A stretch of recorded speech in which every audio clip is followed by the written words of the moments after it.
ये question class 10th के chapter का नाम है रियल नंबर, उसी से ये क्वेश्चन लिया गया, उससे रिलेटेड ये क्वेश्चन है। टर्मिनेटिंग और नॉन टर्मिनेटिंग टाइप का क्वेश्चन है और ये क्वेश्चन इंपॉर्टेंट, इस टाइप का क्वेश्चन जरूर आता है एग्जाम में।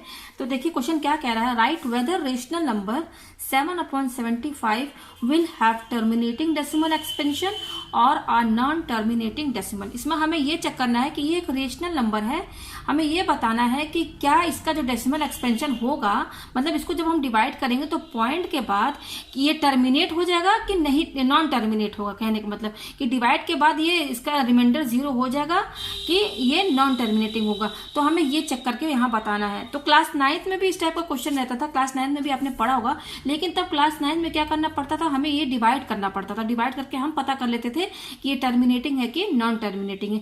लेकिन क्लास 10th में इसका एक डायरेक्ट मेथड बताया गया है, एक थ्योरम है जिसके हेल्प से हम इसको बता सकते हैं कि ये टर्मिनेटिंग है कि नॉन टर्मिनेटिंग है। तो उसका तरीका ये है कि अगर आपका रेशनल नंबर, जैसे रेशनल नंबर P/Q के फॉर्मेट में होता है और ये रेशनल ही नंबर है, तो हमको डायरेक्ट हम कैसे पता कर सकते हैं कि ये टर्मिनेटिंग है कि नॉन टर्मिनेटिंग है। इसका तरीका ये है कि आप सिर्फ डिनोमिनेटर पे ध्यान दीजिए।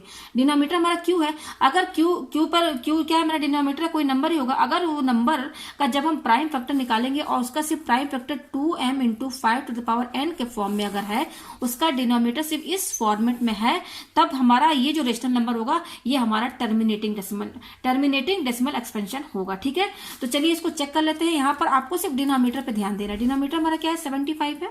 ठीक है, अब चलिए इसका हम क्या निकाल लेते हैं, एलसीएम निकाल लेते हैं। तो एलसीएम मतलब कि इसका हम प्राइम फैक्टर निकाल लें, तो ये देखिए 3 से जाएगा।